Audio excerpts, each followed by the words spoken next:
So it's no surprise that your mental image when you hear Bosnia probably comes from the grainy footage of the war and genocide of the mid-90s. Now, appalling though that was, we are now 25 years on from the peace agreement. It's not like the war doesn't cast a long shadow over the country, but assuming it's still a smoking crater is just insulting. As it turns out, Bosnia is crazy beautiful. Oh, and of course, geography heads are already whining at their screens that I keep missing off the and Herzegovina of Bosnia and Herzegovina. Now, it's not my place to determine how countries should be named, but I don't announce that I'm from the United Kingdom of Great Britain and Northern Ireland whenever I reference where I live, but that's not because I'm secretly trying to stick it to the residents of Belfast. It's just too much effort, people. So please, just give me a free pass just to say Bosnia from now on. Okay, thanks. A bit like Montenegro, this would not have been possible without an excursion day. Now look, I don't know, maybe you think that it's a bit unsportsmanly to visit another country for just a day, not under your own steam, and then make a video out of it. Well, bite me, I guess. If it's the choice between seeing more of the world just briefly versus indefinitely putting off destinations because I can't find a 10-day wide gap in the calendar, come on. But hey, sorry to let you all down this week, but scrubbing through the footage, I realised no low-angle flag shot this week. Yeah, strangely, I don't recall seeing a Bosnian flag flying in any of the places we went. It's possible there was, and I just missed it, but apologies all round. And hey, this day was great. I mean, hire cars can be stressful, getting a minibus that takes you between some highlights isn't, and for both Jen and I, this goes down as one of our favourite days, so it's a solid recommend. So we set off from Dubrovnik, headed up the coast for a while, longer than I thought actually. This part of Croatia that contains Dubrovnik is actually an exclave, if you're going to be correct about it, because it's cut off from the rest of Croatia by a rather tiny Bosnian isthmus to the sea around this place. This is Neum. Neum, however, is quite boring, just kind of unremarkable. I mean, it's nice that they have a little corridor to the coast. It doesn't function as like a deep-sea port to bring in freight or anything. It's just mainly a place for Bosnians to come down and be by the sea. So that's great, but this is very much not the Schengen area, so you'll have to go through an actual border checkpoint to get into Neum, and then genuinely about 10 minutes and only a handful of miles later, go out the other side, back into Croatia through another border checkpoint. Actually still not 100% why we didn't just stick in Bosnia going this direction, but I'm going to give the tour guys the benefit of the doubt. Bosnia is, after all, very mountainous, so just drawing to 2 points on the map and expecting to just end up there smoothly isn't always going to work out.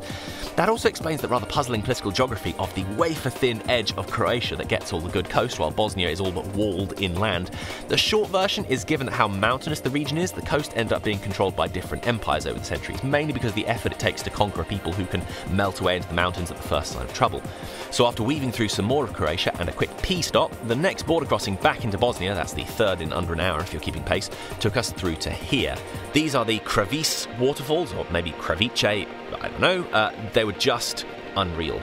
Again, we'd been keeping a close eye on the forecast. We'd got quite lucky with our other days. There'd been a lot of rain the previous days and weeks, even though all the Croats we've met had assured us that this was highly unusual in June, and normally they'd all have been swimming in the sea by the end of May. You can see that the falls are somewhat swelled by all the rain. They'd even lapped over the place where the picnic area normally was. There are these large dragonflies perched everywhere. You can on other occasions take a swim there, but while the day was already getting hot, you could feel the cold spray coming from the falls, and on this occasion at least, no one was about to get the trunks on. You would be screaming. And what can I say other than it was just a thrill to stand there and enjoy it. And hey, here was me about to sacrifice a young goat to the waterfalls before someone said that it wasn't allowed. So I guess you just want the crops to fail this year, yeah? You just know when you see a sign like that, there's got to be a great backstory. When you look out over the Bosnian countryside and it's like green, green, green, ooh, the waterfalls just pop out of seemingly nowhere. Anyway, back on the bus, our next stop was Počitelj. That's about the best I can manage from memory. Sorry, guys. This one was quite exciting because most of the tours that are offering Bosnia itineraries were all like, well, first of all, we'll stop for a break in the beautiful town of Neum. It's like, guys, we've been over this. Neum is boring. Getting to see Počitelj, I mean, really, it's no contest. However, the guide informed us we were stopping for 15 minutes. Fine, gotta make them count. So basically just sprinted around this historic sleepy rural town like, sorry, can't talk, footage to catch. Without unpicking all of the history, Bosnia was conquered by a succession of regional powers, and just when they were starting to stretch their legs with the Kingdom of Bosnia, spoiler alert, spoilers from history, the Ottomans soon barged in and nommed the whole place into their empire.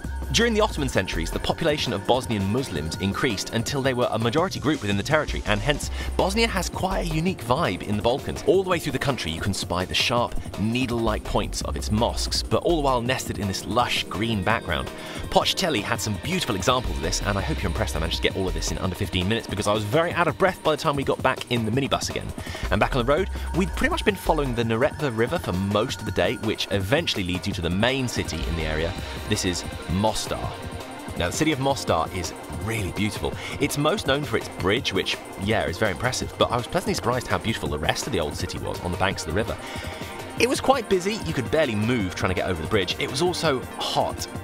Extremely hot. After the tour gave us a quick spiel, we separated and had some lunch overlooking the river. The food was so cheap and it worked out about a £5 for all of this.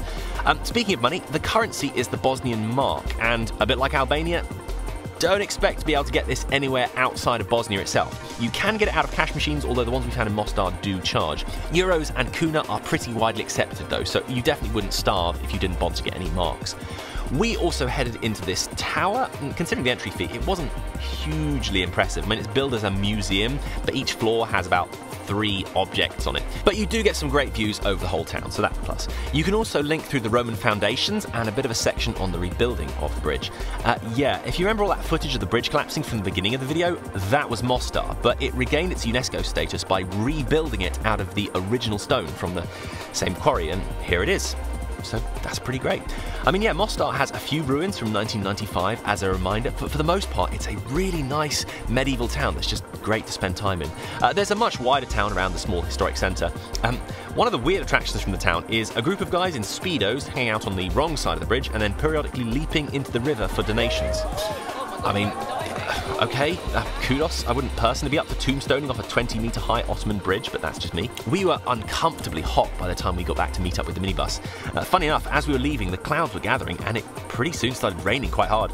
The rest of my footage is not particularly usable. We went past so many gorgeous mountain views and small historic villages perched on hillsides, but my ability to keep the camera still was limited through the rough mountain roads. If I'd been able to stop the bus every time there was a beautiful view to be captured, the trip probably would have lasted about another 5 days at least. If I was to make a very rough comparison, it did loosely remind me of Wales, just with a lot more mosques. It's very beautiful in any case. You can probably tell I was left wishing I had a lot more time in Bosnia and the freedom to explore on our own.